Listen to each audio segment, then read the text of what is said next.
रात के करीब 12 बज रहे थे। चंद्रयान-3 के इंजन चालू करते ही रात में करीब 30 मिनट तक इंजन को चालू रखा गया और फिर चंद्रयान-3 ने वो कर दिखाया जिसको देखकर दुनिया भर के स्पेस एजेंसी भी हैरान रह गई। इस काम को अंजाम इसरो के बेंगलुरु हेडक्वार्टर में बैठे वैज्ञानिक दे रहे थे। लेकिन अब आपके दिमाग में यह सवाल आ रहा होगा कि आखिर इसरो को रात में ही चंद्रयान-3 के इंजन को चालू क्यों करना पड़ा, और इसके बारे में इसरो ने रात में ही ट्वीट करके जानकारी भेज दी। अभी चंद्रयान-3 बहुत तेज रफ्तार से पृथ्वी से चंद्रमा की ओर बढ़ रहा है। दोस्तों, जब से चंद्रयान-3 पृथ्वी से अपनी मंजिल को निकला है, तब से लोगों के मन में सवाल आ रहा है, आखिर कब चांद पर जाकर चंद्रयान मुसाफिर जानकारी और तस्वीरें भेजने वाला है। हम बताने जा रहे हैं कि अभी इसने क्या खुशखबरी दी है, और साथ ही आपको यह भी बताएंगे कि अभी पृथ्वी से कितने किलोमीटर दूर चला गया है और चांद की कक्षा में है, कब तक पहुंचेगा। चलिए दोस्तों, इस वीडियो में आपको पूरा डिटेल में इसके बारे में जानकारी देते हैं। आप देख रहे हैं जीके दृष्टि यूट्यूब चैनल। दोस्तों, इस बात को आप जानते हैं कि चंद्रयान-3 को 14 जुलाई के दिन इसरो का रॉकेट पृथ्वी से लेकर निकला था। इस रॉकेट का काम इसे केवल पृथ्वी की कक्षा में पहुंचाना था। उसके बाद इस रॉकेट का मलबा नीचे गिर गया, जो तभी से लेकर अब तक पृथ्वी की कक्षा में ही राउंड राउंड चक्कर लगा रहा है। 15 जुलाई के दिन ही इसने पृथ्वी के चारों ओर पहला राउंड पूरा किया था। क्योंकि जैसा कि मैंने पहले आपको बताया कि कोई भी अंतरिक्ष यान किसी अन्य ग्रह पर या फिर उपग्रह पर डायरेक्ट नहीं भेजा जाता है, बल्कि इसे पहले पृथ्वी के चारों ओर राउंड राउंड घुमाया जाता है और फिर धीरे धीरे अंडाकार राउंड में पृथ्वी से दूर भेजा जाता है। अगर इसे सीधा भेजा जाए तो पृथ्वी की भारी भरकम ग्रेविटी उस अंतरिक्ष यान को पृथ्वी से दूर नहीं जाने देगी। 17 जुलाई को यह मुसाफिर चंद्रयान पृथ्वी का एक राउंड पूरा करने के बाद दूसरे राउंड में प्रवेश करता है। उसमें भी वैज्ञानिक इसके इंजन चालू करके इसे दूसरे राउंड में डाल देते हैं। इसके एक दिन बाद यह अगले राउंड में यानी तीसरे राउंड में प्रवेश कर जाता है। 20 जुलाई का दिन वैज्ञानिकों के लिए बहुत खास होता है, क्योंकि इस दिन भी वैज्ञानिक इसके इंजन को चालू करके चौथी कक्षा में इसे डाल देते हैं। यहाँ तक यह मशीन वैज्ञानिकों के प्लान के मुताबिक बिल्कुल सही काम कर रही है। फिर 25 जुलाई के दिन यह पृथ्वी के 5वें राउंड में पहुंच जाता है। अब यह पृथ्वी का लास्ट राउंड था। 25 जुलाई के बाद वैज्ञानिकों का इंतजार था 1 अगस्त का। यह इंतजार भी खत्म हो गया। 14 तारीख से लेकर 31 जुलाई तक चंद्रयान-3 ने पृथ्वी के चारों ओर पूरे 5 राउंड कर लिए थे। अब चंद्रयान बिल्कुल सही सलामत पृथ्वी के 5 राउंड पूरा करके तैयार हो गया था। किसी भी अंतरिक्ष यान को पृथ्वी की भारी ग्रेविटी से निकलने के लिए इसके इंजन को चालू करना पड़ता है। फिर वैज्ञानिकों का इंतजार था 31 जुलाई और 1 अगस्त की मध्य रात्रि का। रात में करीब 12 बजे वैज्ञानिक इसके इंजन को चालू कर देते हैं।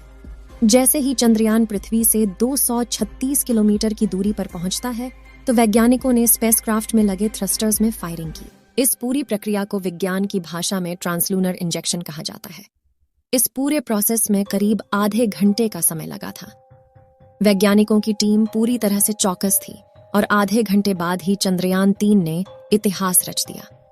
चंद्रयान-3 ने वो कर दिखाया जिसके बारे में इसरो को पूरी उम्मीद थी। यह भी एक प्रकार से चंद्रयान-3 के लिए किसी अग्नि परीक्षा से कम नहीं थी। जब पूरी दुनिया सो रही थी, उसी समय इसरो इतिहास लिख रहा था। यानी रात को ही चंद्रयान-3 ने इतिहास रचते हुए पृथ्वी के गुरुत्वाकर्षण को छोड़कर पृथ्वी और चांद के बीच वाले रास्ते की तरफ मुंह मोड़ लिया था, जहां अब उसे एक भयानक अंतरिक्ष में लंबी दूरी तय करनी है। चांद तक पहुंचने के लिए अब चंद्रयान पृथ्वी और चंद्रमा के बीच के हाईवे के ऊपर चल रहा है। लेकिन दोस्तों, जब यह पृथ्वी का गुरुत्वाकर्षण छोड़ता है, तो उसमें इसकी स्पीड बहुत ज्यादा तेज रखनी पड़ती है। जब हमारी पृथ्वी के वातावरण से बाहर निकला था, उस समय इसे 1 सेकंड के अंदर 11 किलोमीटर की स्पीड हासिल करनी पड़ती है। इतनी स्पीड हासिल करने के लिए इसरो के वैज्ञानिकों ने बाहुबली रॉकेट का प्रयोग किया था। भारी भरकम रॉकेट बादलों को चीरता हुआ चंद्रयान-3 को पृथ्वी के ऑर्बिट में लेकर गया था। अभी हाल फिलहाल इसकी स्पीड की बात की जाए तो करीब 40,000 किलोमीटर प्रति घंटा है। अभी 5 से 6 दिन इसे सीधे हाईवे की तरह सफर करना है। 6 दिन बाद फिर से वैज्ञानिक चंद्रयान-3 के इंजन को चालू करेंगे, क्योंकि इस बार चांद की कक्षा में प्रवेश करेगा, जहां पर वैज्ञानिक इसके इंजन को ऑन करके इसे चंद्रमा की कक्षा में धकेल देंगे। फिर जब चांद का गुरुत्वाकर्षण इसे पकड़ लेगा, तो वही प्रोसेस अपनाएगा जैसे पृथ्वी के चारों ओर अपना रहा था। चांद के चारों ओर अंडाकार राउंड काटते हुए धीरे धीरे चांद की धरती के नजदीक जाएगा। लेकिन ये काम आपको जितना आसान लग रहा है उतना है नहीं। यहाँ पर अगर वैज्ञानिकों से अगर थोड़ी सी भी चूक हो जाती है तो आपको पता है कि यह मुसाफिर 40,000 किलोमीटर प्रति घंटा की रफ्तार से बढ़ रहा है। इतनी रफ्तार से चूकने पर चांद से आगे निकल सकता है। वैज्ञानिक इसे चांद की कक्षा में डालने के लिए मॉड्यूल सिस्टम को ऑन करके क्लस्टर्स के माध्यम से इसे कंट्रोल करते हैं। प्रोपल्शन मॉडल में लगे छोटे छोटे इंजन की मदद से इसे अपोजिट दबाव देकर इसे चांद की कक्षा में डाल दिया जाएगा। इसरो के वैज्ञानिक पल पल की जानकारी रखेंगे। चंद्रयान के लिए यह दिन भी बहुत ज्यादा खास रहने वाला है और एक बार चांद की कक्षा में पहुंचने के बाद धीरे धीरे वैज्ञानिक इसकी कक्षा को छोटा करते जाएंगे और चंद्रयान अपने लक्ष्य के नजदीक पहुंच जाएगा। इस प्रोसेस में काफी दिनों का समय लगेगा। 17 अगस्त के दिन चंद्रयान 3 का प्रोपल्शन मॉड्यूल विक्रम लैंडर से अलग हो जाएगा।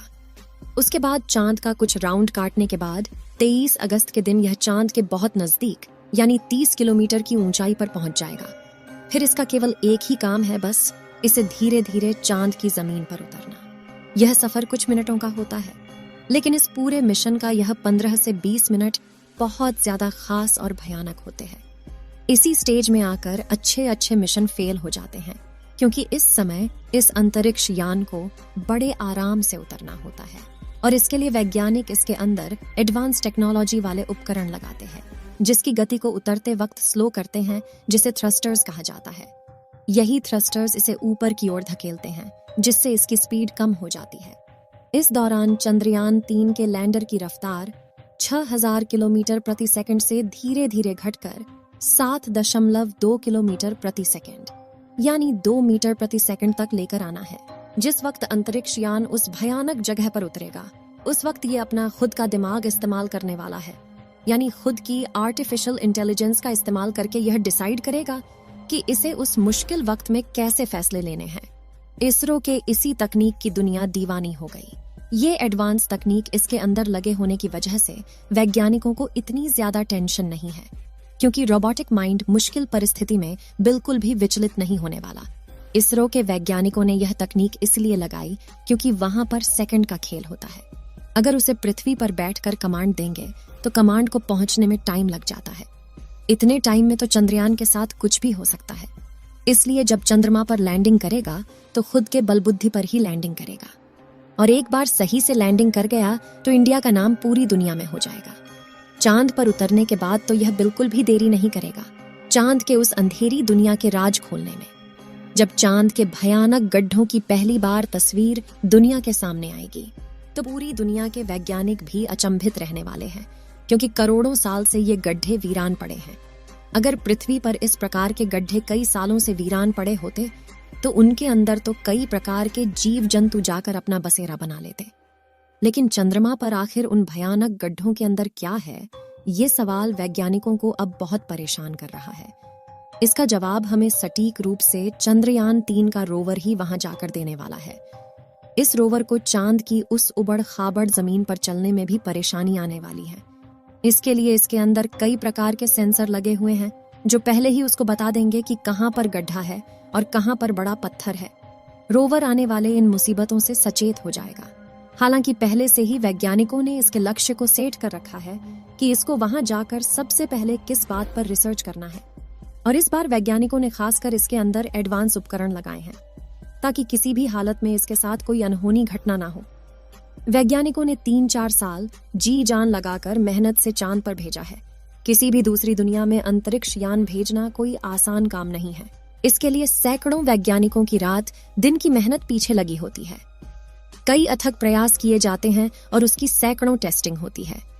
उसके बाद ही उसे दूसरी दुनिया के लिए रवाना किया जाता है। दोस्तों, आशा करते हैं कि चंद्रयान 3 चांद की धरती पर सफलतापूर्वक उतर जाएगा और दूसरी दुनिया की रहस्यमयी जानकारियां पृथ्वी तक भेजेगा। इस वीडियो को एक लाइक जरूर करें और अपने मित्रों तक इस वीडियो को शेयर करें ताकि उन्हें भी जानकारी मिल सके, और अपने भरोसेमंद चैनल को सब्सक्राइब जरूर करें और बेल आइकन को ऑल पर सिलेक्ट करना बिल्कुल ना भूलें।